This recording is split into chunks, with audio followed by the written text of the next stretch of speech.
नमस्कार, मैं हूं आपके साथ मौनिका ठाकुर। स्वागत है आपका न्यूज 18 के स्टूडियो में, पावर्ड बाय विक्रम टी।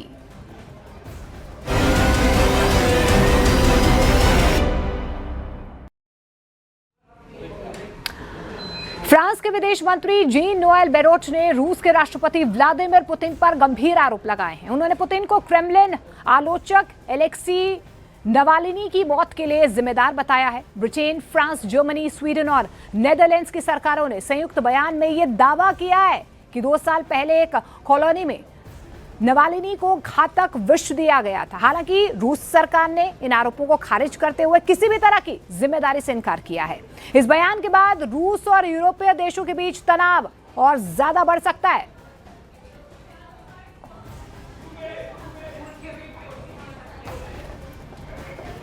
तो नवालिनी की मौत के लिए पुतिन जिम्मेदार है, इस तरीके के आरोप यहां पर लगाए जा रहे हैं। और यूक्रेन के राष्ट्रपति जेलेंस्की ने रूस के राष्ट्रपति व्लादिमीर पुतिन पर तीखा हमला बोला है। जेलेंस्की ने कहा कि पुतिन युद्ध की सोच छोड़ नहीं पा रहे हैं। उन्होंने तंज कसते हुए कहा कि पुतिन खुद को जार समझते होंगे, लेकिन असल में वे युद्ध के गुलाम बन चुके हैं। जेलेंस्की का यह बयान रूस यूक्रेन युद्ध के बीच आया है और अपने आप में यह बयान बहुत महत्वपूर्ण।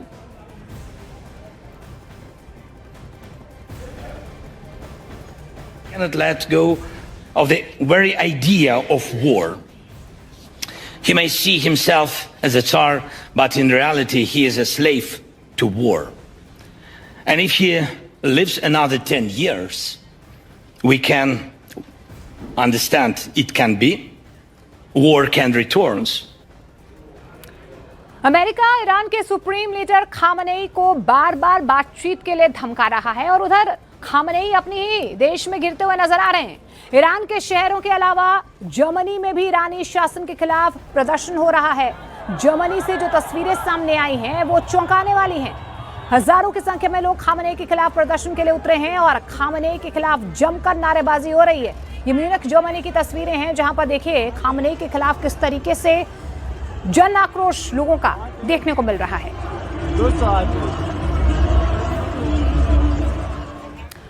क्या ईरान पर 47 साल का सबसे बड़ा हमला होने जा रहा है? अमेरिका के राष्ट्रपति ट्रंप ने ईरान से बातचीत के बीच ऐसा ऐलान किया है जिससे पूरे ईरान को हाई अलर्ट पर कर दिया है। खबर अब अमेरिका ईरान पर अपने 2 विमानवाहक युद्धपोत से हमला करने जा रहा है। दावा तो यह भी किया जा रहा है कि ईरान को बातचीत में उलझाकर अमेरिका और इजरायल दोनों ही ईरान से खामनेई के 47 साल चले आ रहे शासन का सफाया करने जा रहे हैं।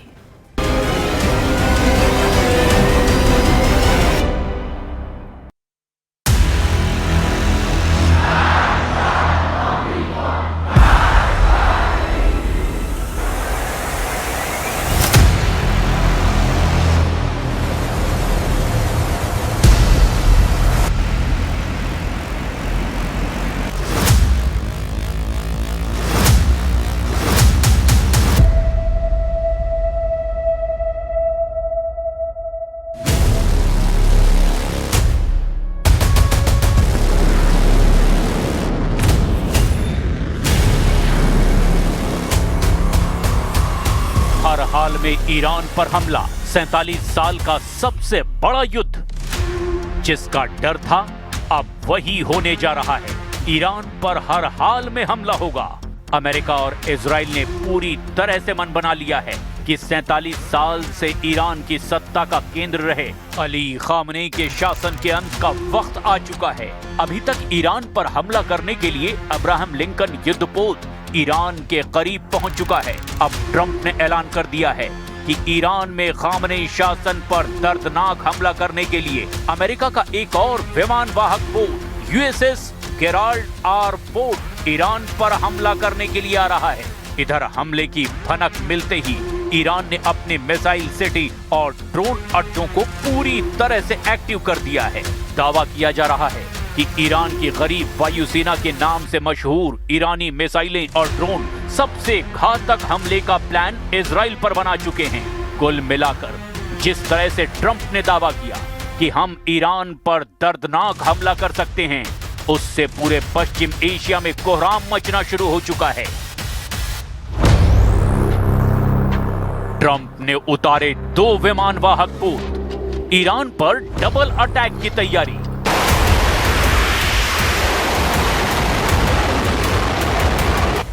जरा अंदाजा लगाइए, ईरान पर अगर अमेरिका अपने युद्धपोत अब्राहम लिंकन और यूएसएस गेराल्ड आर फोर्ड के साथ एक साथ हमला करता है तो क्या ईरान इन हमलों का मुकाबला कर पाएगा? अमेरिका ईरान को बातचीत की आड़ में तेजी से चारों तरफ से घेर रहा है।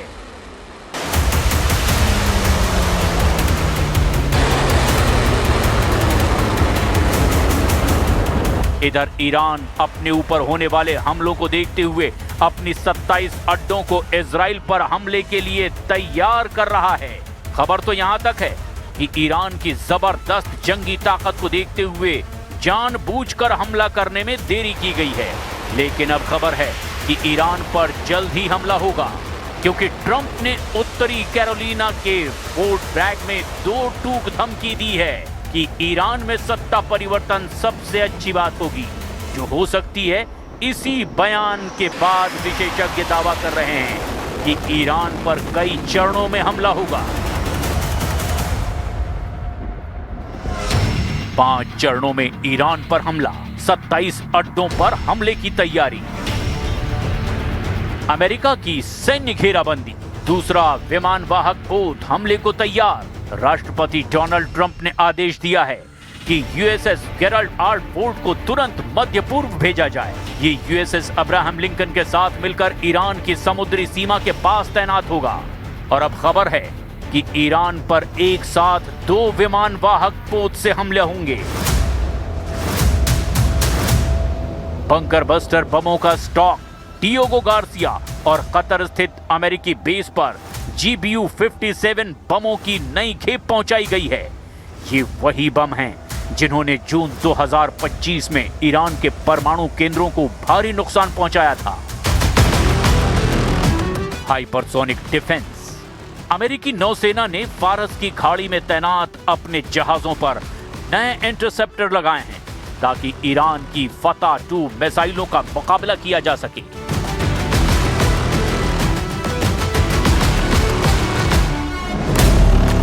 इजराइल की सोलो स्ट्राइक योजना, IAF का अभ्यास। इजरायली वायुसेना लगातार लंबी दूरी के मिशनों का अभ्यास कर रही है।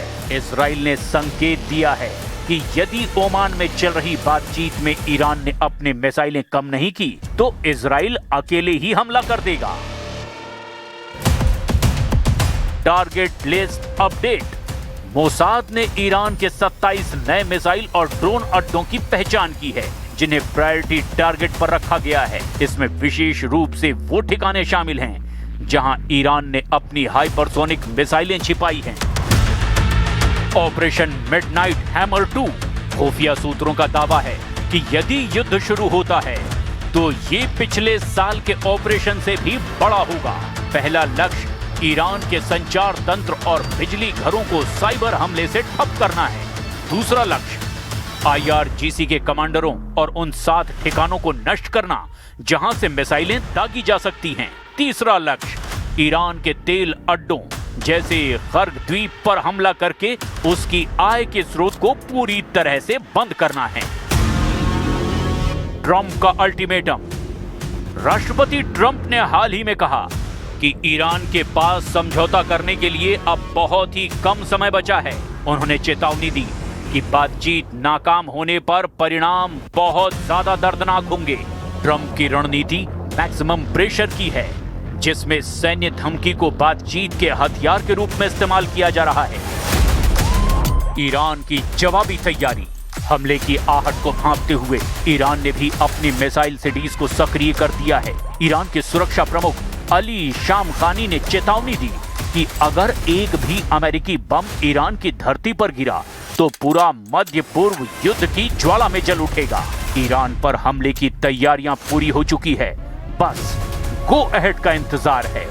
दुनिया की नजरें अब ओमान में होने वाली बातचीत के अगले दौर पर टिकी हैं, जो ये तय करेगा कि हमला होगा या नहीं।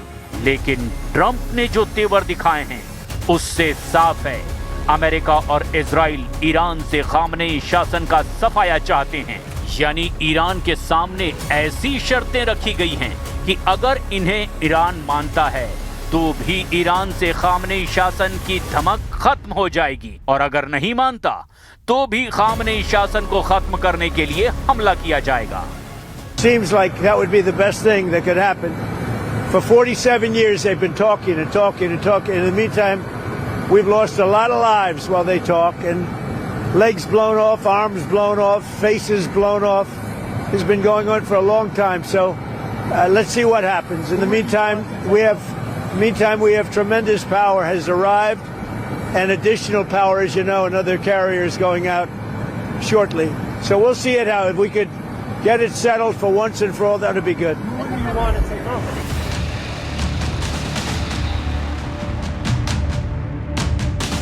सुप्रीम लीडर अली खामनेई के लिए ये ईरान की तरफ से आखिरी युद्ध हो सकता है।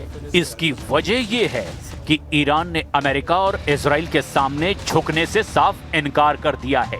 वहीं ट्रंप नेतन्याहू ने भले ही ईरान को भीषण नुकसान पहुंचाने वाली पूरी प्लानिंग कर ली हो, लेकिन अभी तक ना तो इजराइल और ना ही अमेरिका ईरान पर हमले की हिम्मत जुटा पाए हैं। ईरान के उपराष्ट्रपति मोहम्मद रजा आरिफ ने 30 जनवरी 2026 को आधिकारिक तौर पर घोषणा की कि ईरान अब युद्ध की तैयारी की स्थिति में है। ईरानी सेना प्रमुख आमिर हातमी ने भी चेतावनी दी कि यदि दुश्मन ने कोई गलती की तो इसका अंजाम उनकी अपनी सुरक्षा के लिए बहुत घातक होगा। उन्होंने साफ कर दिया कि ईरान की परमाणु तकनीक को मिटाया नहीं जा सकता और ईरान हर स्थिति में दुश्मनों का सफाया कर देगा। इस बार अमेरिका इजराइल के साथ मिलकर ईरान पर कितना बड़ा हमला करने जा रहा है, इसका अंदाजा लगाना भी बेहद मुश्किल है। लेकिन मिडिल ईस्ट के विशाल समंदर की गहराइयों में तैरते अमेरिका के जंगी युद्धपोत ईरान पर चारों तरफ से हमले को पूरी तरह से तैयार हैं। राष्ट्रपति ट्रंप ने ईरान पर जबरदस्त हमला करने के लिए कम से कम 45 दिन से ज्यादा का वक्त लिया, जो साबित करता है कि इस बार अमेरिका और इजराइल ईरान पर हमला करने के बाद ईरान से खामनेई शासन का अंत करना चाहते हैं। आप ये भी जान लीजिए कि ईरान पर निर्णायक हमला करने के लिए अमेरिका और इजराइल आखिर क्या-क्या कर सकते हैं।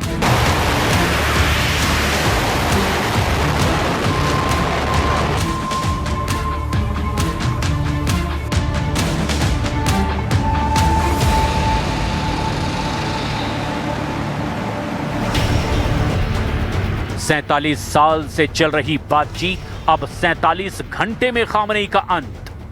अगर अमेरिका और इजराइल ईरान पर हमला करने का फैसला करते हैं तो ये अपनी शॉक एंड ओ रणनीति के तहत दुनिया के सबसे आधुनिक और घातक हथियारों का इस्तेमाल करेंगे।